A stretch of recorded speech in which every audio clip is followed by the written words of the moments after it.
لا اللي دخلت لنا حنا من الجزائر مال البكبوكه. البكبوكه الاصل ديالها ماشي مغربي، واخا تميزت بها المنطقه الشرقيه الا انها ماشي مغربيه.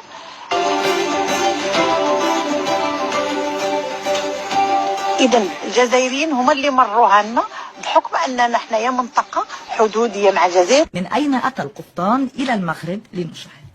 مرور الزمن ومع الاستعمار ديال لي ترك ليجيبت الجزائر دخلتنا الثقافه ديال القفطان. كذلك قدوم بعد الجزائريين، بعد العائلات الجزائريه لمدينه الرباط. عائله بن غربيط تماما. محمد بن غبريط فعلا كان له دور كبير في نشر الطرب الغرناطي. سهل من حيث القطايف انا نعملها، من حيث المطبخ المغربي فيه القطايف، من حيث المهاجرين الجزائريين اللي جابوا لنا القطايف في عام 1730 في مدينه العرائش، ودخلوا العجين تاع السطيله اللي يسموه دركا ديولو منا، من حيث حنا تعلمنا هذا الشيء من عند الجزائريين هذا.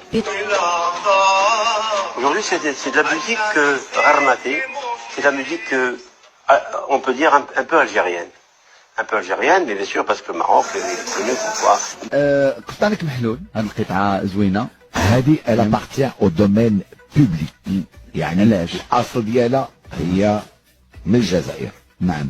احنا المدرسه اللي معروفه في وجده هي المدرسه التلمسانيه نظرا لقرب الجزائر من المغرب، ووجده خاصه كانت يعني ما كتبعدش بزاف على تلمسان. كتعرفي ان تلمسان ووجده بيناتهم 60 كيلومتر، يعني مسافه قصيره. وكان في عهد الاستعمار ينشطوا في هذه الجمعيه الاندلسيه اللي كانوا كيجيو فنانين من تلمسان ويتلاقاو بفنانين تاع وجده وكيديروا بيناتهم يعني تداريب. كيقولوا فلان حافظوا قصيده الفلانيه راه عاد جا مهران ولا جا